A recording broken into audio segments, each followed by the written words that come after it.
मैं माँ धरती हूँ। मैंने समय को जन्म लेते और मिटते देखा है। तुम मुझे केवल भूमि समझते हो, पर मैं तुम्हारी माँ हूँ, तुम्हारे हर कदम की साक्षी। आज मैं तुम्हें वो सत्य सुनाने आई हूँ जो युगों से छुपा है। 4 युगों की कहानी, जहां तुम बदलते गए और मैं सहती गई। सतयुग, वो दिव्य काल जब सत्य ही धर्म था, जहां वेदों की वाणी हर दिशा में गूंजती थी और मनुष्य ऋषियों के मार्ग पर चलता था। मनुष्य लोभ और मोह से परे था। न कोई अधर्म, न कोई पाप। हर आत्मा शुद्ध थी और हर जीवन तप और सत्य में लीन। प्रकृति केवल संसाधन नहीं देवी थी। नदियों में गंगा का पवित्र प्रवाह, वृक्षों में देवताओं का वास और पृथ्वी साक्षात मां के रूप में पूजनीय। और धरती मां पूर्णतः संतुलित और शांत थी। उस युग में मनुष्य देवताओं के समान था, क्योंकि उसकी आत्मा परम सत्य से जुड़ी हुई थी। फिर समय बदला और आया त्रेतायुग। सत्य अभी जीवित था, पर अब युग बदलने की आहट सुनाई दे रही थी। अब भी धर्म था, पर परीक्षा शुरू हो चुकी थी। मनुष्य के भीतर द्वंद्व जागने लगा।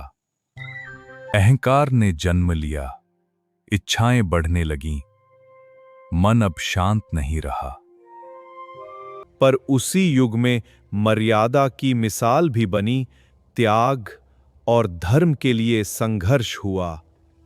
मैंने देखा कैसे कुछ मनुष्य महान बने और कुछ अपने ही अहंकार में गिर गए।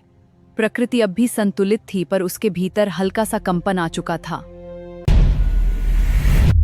फिर आया द्वापर युग, जहां सत्य और असत्य आमने सामने खड़े थे। भाई भाई से लड़ रहा था। धर्म युद्ध का कारण बन गया था। मैंने महायुद्ध देखा। खून से भीगी हुई अपनी मिट्टी को महसूस किया। वीर गिरे, राज्य मिटे। अब मनुष्य के भीतर अच्छाई और बुराई दोनों थीं और संतुलन टूटने लगा था।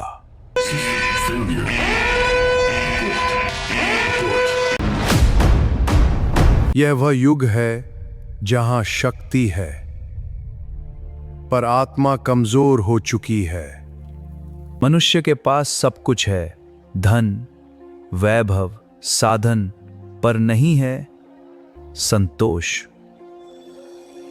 जिसे माँ कहा जाता था, आज वही संसाधन बन गई है। मेरे जंगल काटे जा रहे हैं, मेरी नदियां रो रही हैं। धर्म, जो जीवन का आधार था, अब केवल किताबों में रह गया है। मैंने हर युग देखा है, पर ऐसा समय कभी नहीं देखा, और मैं आज भी सह रही हूं। मैं मां धरती हूं। मैंने तुम्हें जन्म दिया है, अब ये तुम्हारे हाथ में है। क्या तुम मुझे बचाओगे या मेरी ही गोद को नष्ट कर दोगे? याद रखो, जब मैं रहूंगी तभी तुम रहोगे, पर अभी भी समय है। अगर तुम बदलोगे तो मैं बच जाऊंगी। तो वीडियो को लाइक करें और चैनल को सब्सक्राइब करें और कमेंट में लिखें सेव अर्थ।